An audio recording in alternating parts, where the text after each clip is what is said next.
farxi kabeer oo sheegtay inay ka xun tahay arrinka ka socda Minneapolis una sheegta Soomaalida inay joojiyaan walaalahood inay ku digtaan. Joker oo ka daba qaadatay ayaa tiri digdigta iyo dantanta ka yeeraysa waa lacagtaad vacationka ku aatay ogolaan mayno inaad nacaybaysaan.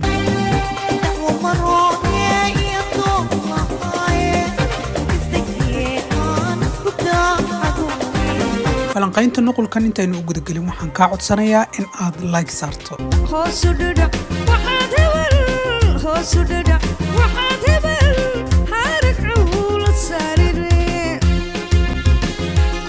kusoo dhawaada Somali Dream daawadayaasha hawada aynu ku saaxiibnay oo aad baan ugu faraxsanahay sida habsamida la ee aad mar walba nagula socotaan isla markuu gambaleelka intuu u saaran yahay u soo dhaco iyo inta uu recommendationka u soo saarayaba ay hadba dhag u siinayaan farta barnaamijyadan ay u xiiseynayaan annaguna aan ugu helana halkaas oo wixii soo dhacaba aanu halkan idinkala socodsiinayno.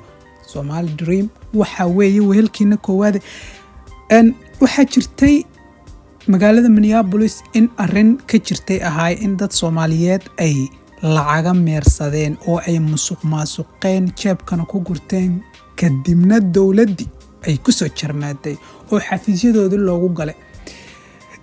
arrinkaasi waa u baahay fanaaniin ayaa loo saarayay dad caana iyadoo la sheegay xitaa guryo gaaraya 2 milyan miyaad maqashay guri 2 milyan oo dollar joogo.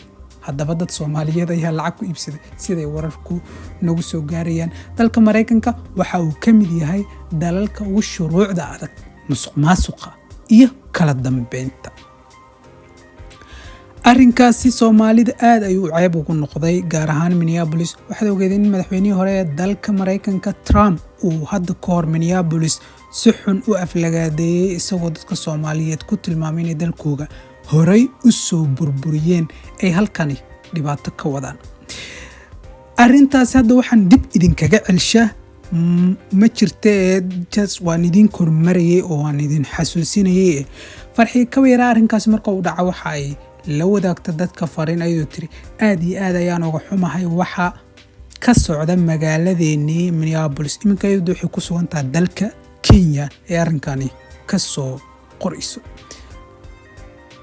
hello ayay tiri dadka Soomaaliyeed ahoo ku diganayo dadka walaalahooda joojiya ku digashada qalad kastoo ay galeen waa dadkeennii wax kastana waa qoraal haye oo lacagta ay dejiyeenba waa qoraal miya oo wixii dalkeena lagu soo burburiyay musuqmaasuqa iyo dhibaatada ka taagan waan gartay waxaa dadkeennii wax kastana waa qoraal iyo qadar ilaahay marka Soomaaliyay iska daaya ku shidashada ay tiri iyo ku digashada iyo ku faafinta ceebaha Soomaalida wadankaas America sharci ayaa ka jiro sharciga u daaya idinku xabsina kama badbaadin kartaan mana ku xukumi kartaan ee waxaad ka adag tihiin inaad ceebaha Soomaalida social media faafisaan marka shaqa hala yeesho.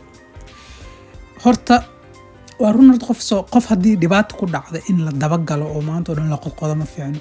hase yeeshee arrinku musuqmaasuq markuu taagan yahay wadankeena sharci ka jiro dawladda dabagelaysa laakiin wax wanaagsan ma aha. dalkeena 30 sano ka badan ayuu iminka burbursan yahay waxaana u sabab ah dhibaatada Soomaaliyeed ay geysteen. dalkeedinka qarribay dadyow kala wada qoqoban. intaas kadib markii ay aragtay Naciimo Joker way ka daba qaadatay oo hadda jawaabay dhac ku soo siisay iyadoo talo maxay tiri dad waxaa jira caan ah oo xataa waligood aan vacation aadin ilaa farxi ka vacation ku maqantaa moogta aadi jirin bay tiri hadda diyaarad bay sii saaran waxaana tigid ka bixiya dadka dhacay xaruuraha Soomaaliyeed xaqooga waan gartay marka dadkaas xaq ayay u leeyihiin in ay dhahaan ceebaha tuugada hala qariyo war ilaan tan oo kale waayo lufluf kooxda ayay ku nool yihiin waa laga daba tagaa xataa dadka Nairobi guryaha iyo qaylaada loogu bixiyo oo mashaqaystayaasha ah.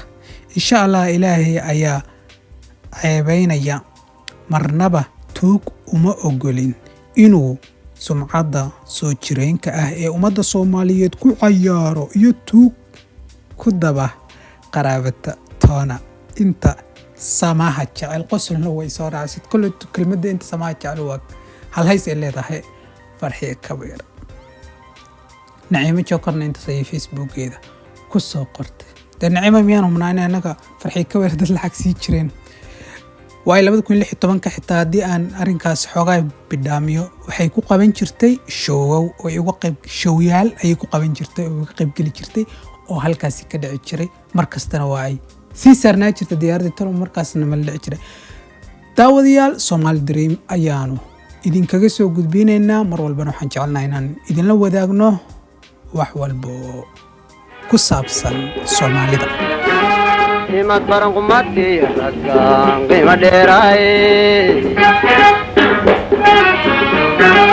qorshahan dejinaya qaradaha hablaha kacay igu wada qushuhane qisadii adkaatiyo xaajadii qalooc galo kawqiil sameeye loo qayshadanahay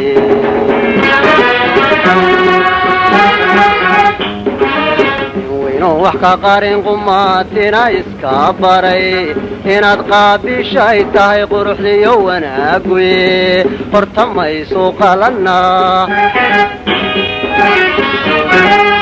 wayno wax ka qarin qumaatina iska baray inaad qaabishay tahay quruxdiyo wanaaguye horta maysu qalanna qosolkaagan kaarka inaadii qushuucde qosolkaagan kaarka inaadii qushuucde qalbigaagu seebu jacaylka uga diriya qalbigaagu seebu jacaylka uga diriya